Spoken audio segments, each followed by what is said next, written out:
Welcome to 5 and 5 from the One-Stop Co-op Shop, where I discuss 5 key elements of a game in about 5 minutes. I'm Michael Kelly, and today we're looking at Merchant's Cove, the asymmetric solo and competitive mercantile game. And a quick thank you to Final Frontier Games for sending me a review copy of this one. Economic Euros can be a bit hit or miss for me, but I do love asymmetric factions. Does that elevate this game? Let's find out and get to the list.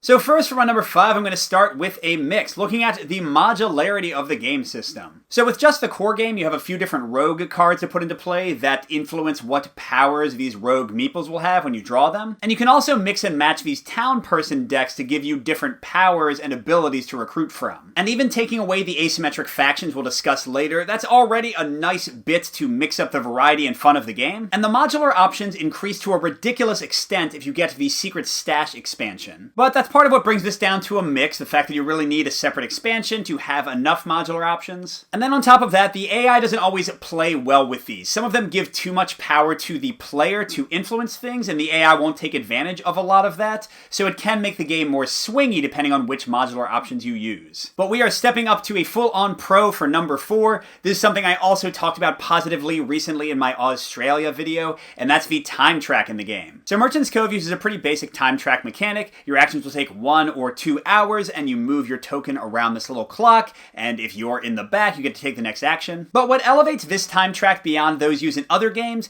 is the market and the meeple placement. Because as players pass certain spots on the time track, they get to draw meeples from this bag and put them on boats, and once the boats are full, they dock at the market and determine what value you're going to get from the goods you're selling. And this introduces some of the best decisions in the game, because on the one end, you want to hang back and see more of the market so you can make your goods to match it and make the most money possible. But on the other hand, you often want to dash forward so that you're the one drawing the meeples, you're determining which boats dock. And the interplay between those options can add a ton of tensions to the game, even in solo play. Really a nice aspect of the design overall. My number 3 is also a pro, but with some cautions, and that's kind of going to be the theme of the rest of the review. But for this one, I'm looking at the enemy opponent, the AI for the solo play, and there are a lot of things to like here. First of all, its turns are super quick to resolve. You just flip a card, it creates a little pair with another card, tells you what actions they're doing and how long it takes. But what I like most about the AI is how predictable it can be. You can see what type of action it'll be taking next, which boats it's likely to put meeples in, which meeples are most likely to come out and be added to the market, and all of that makes playing against the AI feel incredibly tense and interactive. The one caveat to this point is that the actions the AI takes can be very random and swingy, and sometimes they won't put up enough of a fight, sometimes they just kind of get lucky and jump way ahead. Just something to be aware of. My number 2 is also a pro with a caution. That's looking at the items and the market I mentioned earlier.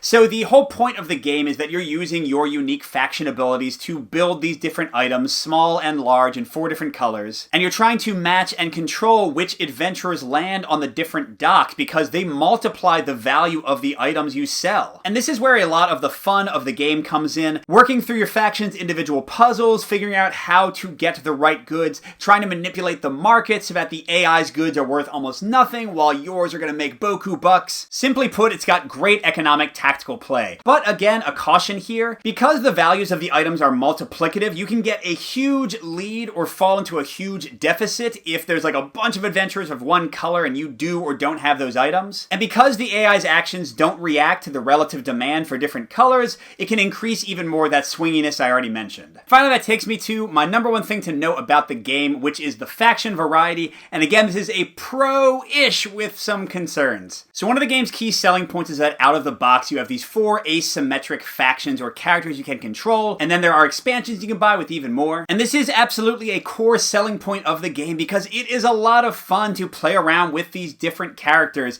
and each of them has some core mechanic to themselves, whether it's dice placement or potion explosion, marble dropping. And even though in the end they're all interacting with the core market mechanics in basically the same way, making goods and selling them, they have different tricks to try out, different levels of randomness, and really for the solo play, changing up which faction you try each time can be a lot of the game's fun. But I mentioned cautions. The first one is that since they tried to have so many different mechanics in here and kind of different ways these factions play out, while still being within a straightforward kind of light to medium weight game, the mechanics for each character tend to be kind of simple, which is great for learning them, but it might lead to more of a feeling of sameness, like every time you play the blacksmith it's going to be about the same experience. And the other potential negative to be aware of is that some of these characters just won't gel with your playstyle, and if you're the only one playing the game in solo, you're going to feel like you get less value out of it. Like some players I've played with really didn't like the randomness of the alchemist, and so that's like one role they would never want to use, and then suddenly you're down to 3 roles you can play with in the core game. But overall, I would strongly recommend Merchant's Cove to people who enjoy light to medium weight economic Euros,